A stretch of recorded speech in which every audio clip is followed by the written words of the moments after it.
बिस्मिल्लाहिर्रहमानिर्रहीम। Welcome to toy construction official YouTube channel. आज की इस वीडियो में हम क्यूसी इंस्पेक्टर की रिस्पॉन्सिबिलिटीज़ के बारे में बात करेंगे।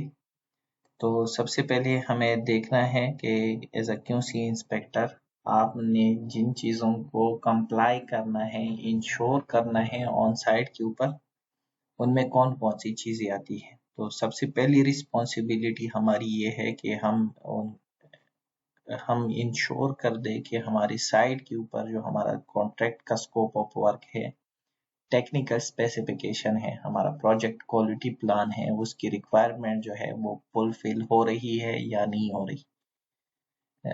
हमारी रिस्पॉन्सिबिलिटी में आता है कि हम जब भी एक्टिविटी रेडी हो हम उसकी वेरिफिकेशन करेंगे।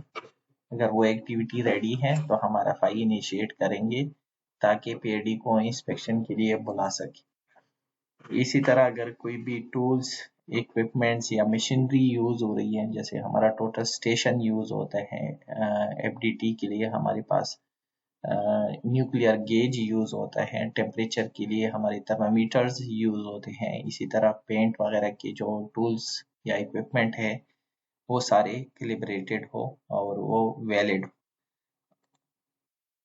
हमारे पास थर्ड पार्टी एजेंसी जब भी हमारी टेस्ट्स होंगे, क्योंकि वो एक QC की रिस्पॉन्सिबिलिटी है कि वो उनको विटनेस भी करे और उनके रिकॉर्ड के मुताबिक अपनी जो एक्टिविटी है उसको प्रोसीड कर ले। तो वो भी कोऑर्डिनेशन जितनी भी रिक्वायर्ड होगी वो भी हम थर्ड पार्टी टेक्नीशियन के साथ रखेंगे।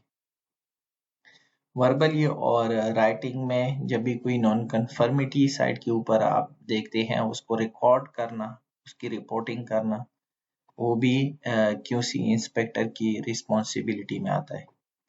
टूल बॉक्स मीटिंग एक इम्पोर्टेंट आपकी मीटिंग्स होती है साइट्स के ऊपर, जो कि आप कंडक्ट करते हैं अपनी कंस्ट्रक्शन टीम के साथ किसी भी स्पेसिफिक एक्टिविटी के लिए। जैसे अगर हम फर्ज करते हैं कि अगर फॉर्म वर्क लग रहा है या स्टील की इंस्टॉलेशन ऑन गोइंग है, या इसी तरह बाकी कोई भी एक्टिविटी है जहाँ पे आपको लगता है कि कंस्ट्रक्शन टीम को नॉलेज की कमी है, तो वहाँ पे हम टूल बॉक्स मीटिंग कंडक्ट करते हैं ताकि हम अपनी कंस्ट्रक्शन टीम को क्वालिटी की रिक्वायरमेंट्स प्रॉपरली बता सकें, ताकि बाद में कोई नॉन कंप्लायंस ना हो। इसी तरह हमारे पास जो इंस्पेक्शन की क्राइटेरिया है, जैसे विटनेस पॉइंट है, होल्ड पॉइंट है या सर्विलियंस पॉइंट है, उनके मुताबिक सऊदी अरामको को इन्फॉर्म करना और उनके लिए अकॉर्डिंगली RFI इनिशिएट करना भी QC इंस्पेक्टर का काम है। एक्टिविटी को वेरीफाई करना, उसकी वैलिडेशन चेक करना और क्वालिटी ड्यूरिंग कंस्ट्रक्शन के मुताबिक जितनी भी एक्टिविटी है उनको डेली बेसिस के ऊपर आपने सर्विलियंस करना है। टेस्ट प्लान बनते हैं हमारे, चेकलिस्टें बनती हैं, वर्क इंस्ट्रक्शंस आती हैं, उसमें आप अपने QC सुपरवाइजर को या QC मैनेजर को या QA मैनेजर को असिस्ट करते हैं। इसी तरह आपकी क्वालिटी डिलीवरेबल की प्रिपरेशन है, उसकी सबमिशन है, उसमें आपकी असिस्टेंस रिक्वायरमेंट होती है। अगर कोई असाइनमेंट आपको आता है QA या QC की तरफ से जो कि क्वालिटी रिलेटेड है, वो असाइनमेंट की रिस्पॉन्सिबिलिटी आपके ऊपर आती है और reported to project QC manager through discipline supervisor. अगर आप अपनी QC मैनेजर के पास जाएंगे या QA मैनेजर को कोई कंसर्न आपने देना है, तो जो आपका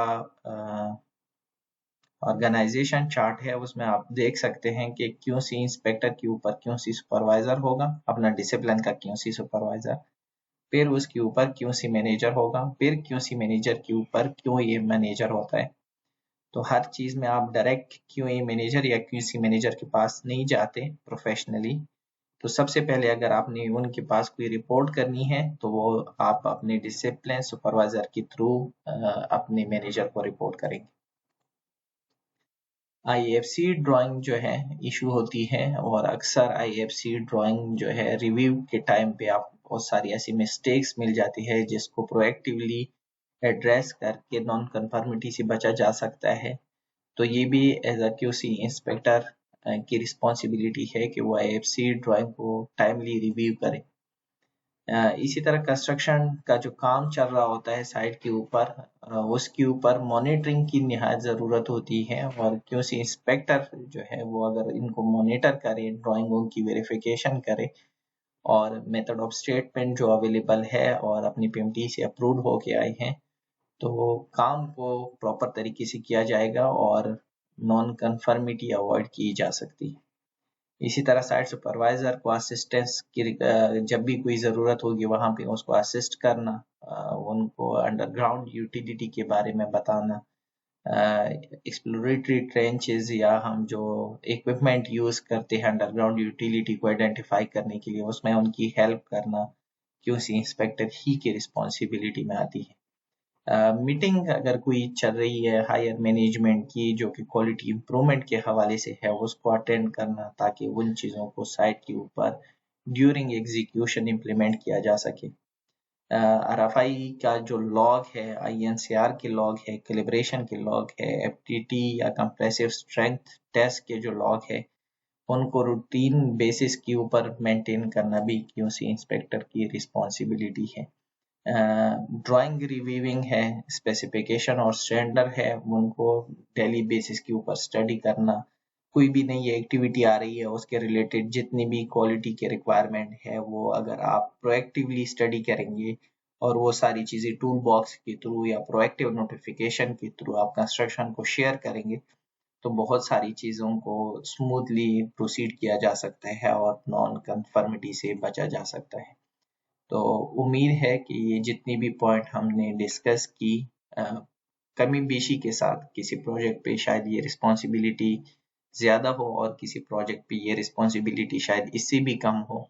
बाज़ प्रोजेक्ट्स के ऊपर जहाँ पे आपके क्वालिटी कंट्रोल के DCs वगैरह होते हैं, वहाँ पे ये आपने सिर्फ उनको अपने रिक्वायर्ड डॉक्यूमेंट्स सबमिट करने होते हैं, वो लॉग वगैरह वो मेंटेन करते हैं। लेकिन अगर नहीं है तो being a professional civil engineer या QC इंस्पेक्टर तो इन सारी चीज़ों को आप मेंटेन कर सकते हैं।